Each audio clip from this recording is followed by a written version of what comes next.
I'm with May Lyon today to interview her on a piece called Duet for Cello and Piano. And so welcome, May. Lovely to be here. Let's start with the fact that you've composed across the gamut from music for theatre right down to chamber and solo works. You obviously have comfort on all of those, but you do have an interest in music for theatre. In particular, you've recently got your premiere of Pieces for Marjorie. So, what brings you to theatre work? I think it's the aspect of bringing a lot of different things together. I think it's when you're just sitting there with the music alone, people are imagining, well, what could this be? I love the multimodal aspect of theatre. I love telling a story. So with ballet, you can get all sorts of things going on. And with opera, I think, being a singer myself, that wonderful aspect of the human voice, we all connect to it. And being able to tell a story, have something very impassioned on stage, and also just the freedom. I think there's so much more freedom once you get all of the different multimodal aspects there. And yeah, hopefully in the future when we get it all staged and costumed as well, it's all a bit more fun. So you mentioned that magic word workshop. And I think sometimes composers don't get enough opportunity to workshop music before the big event, yes, which is the premiere of the pieces. Yeah. Now, this duet was workshopped. So let's talk about the workshopping of this work before it got onto the stage proper. Yes. So Duet for Piano and Cello was originally written in 2012. And it was just a project that I had for uni, but then I didn't finish it, and so I had these final two movements that were sitting there very unfinished, especially the fourth. And then in 2019, I spoke to a few friends, Louis Nicol, who's a pianist, and Darcy Gilkison, who's a cellist, and said, I really need help with this. And I think there's that difference between a rehearsal and a workshop, which is really the nitty-gritty of getting through every aspect and doing, okay, I want an arc here, I want something here. How does that sing on your instrument? How does this work? How does it fall under the hands? And I think that means that you've got the expression of those players in the piece, which I'd love to be able to do. But I could then write a piece that really, it wasn't just my perspective of, oh, I think it's going to go here. They could go, oh, actually, I need more on the cello here. So there was this whole section that ended up extending so that there's a longer cello line, there's a longer solo. I was like, okay, that's what was missing. I couldn't pinpoint it. But with those two in the room, I go, that's exactly what it needs. And especially with the final movement, it meant that we could extend it out quite a bit more and workshop different aspects, and it became very, very free. And in the end, with their approval that this would be okay with a lot of performers, it's free. It's just several boxes of information, choose what you like, arrange it as you like, and it's quite improvisational, which references the piece. And I don't think I would have got to that without their input, because not every performer wants to do that. You really want to get someone else's okay. Now, it's multi-movement and around several themes, musical themes, but you also mentioned in your program it's the idea of limitations. Now, what's the limitations about in this work?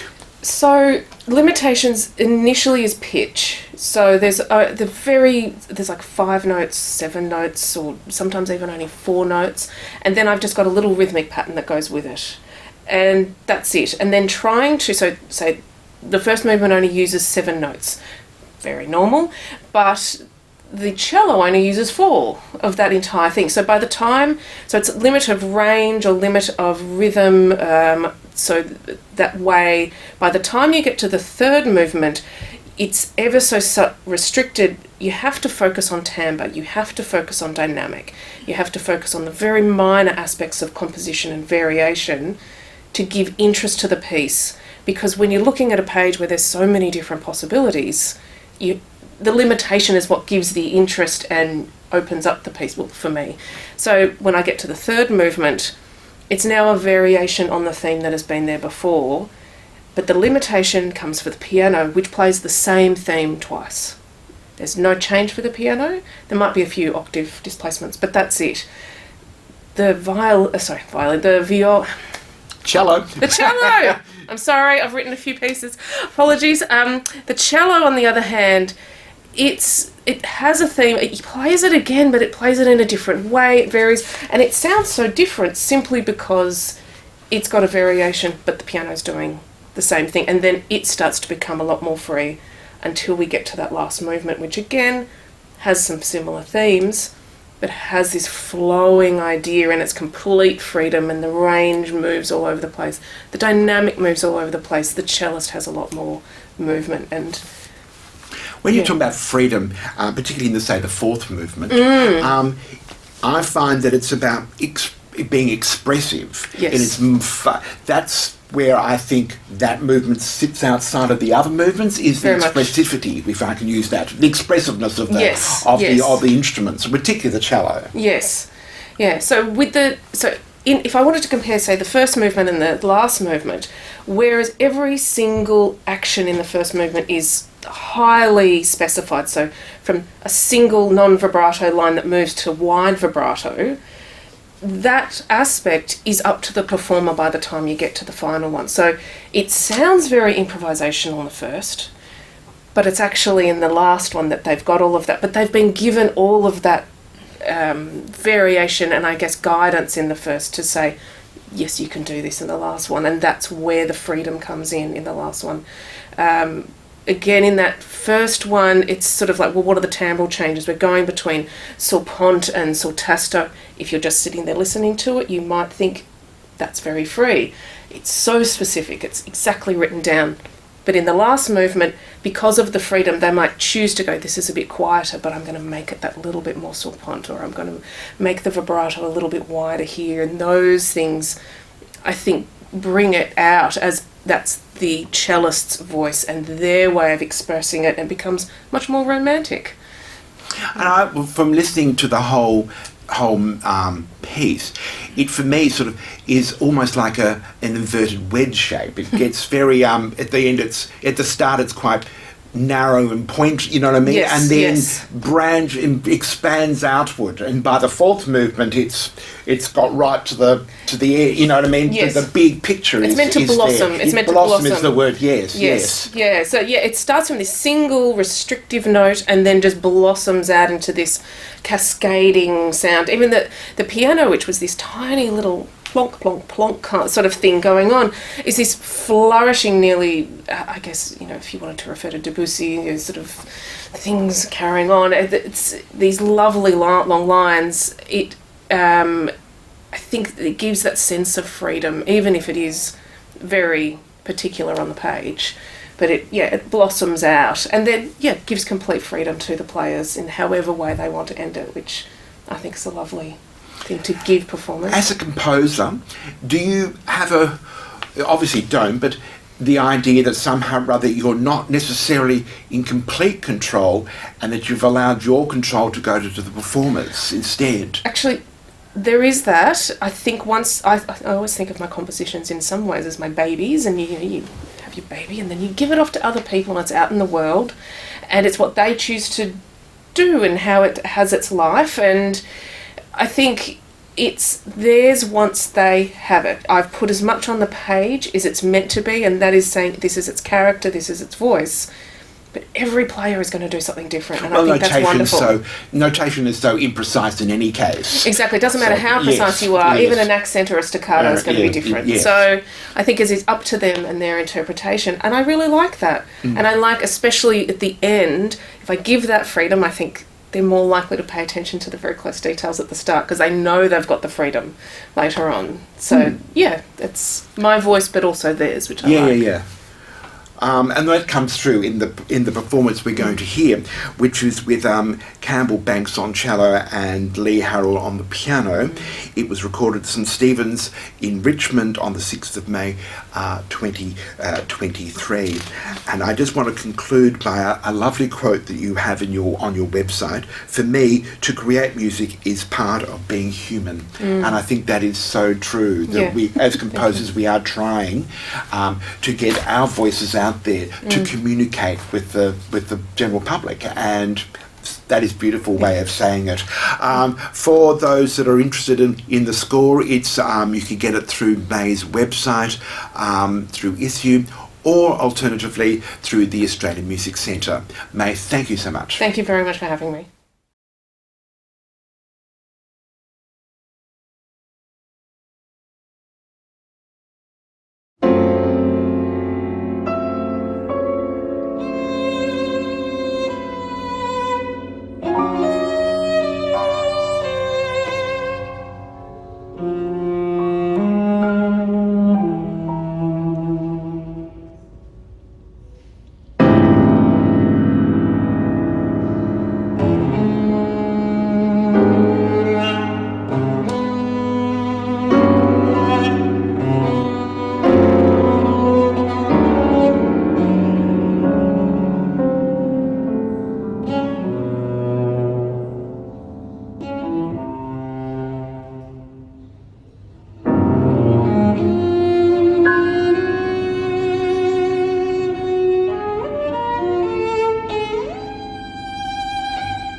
you.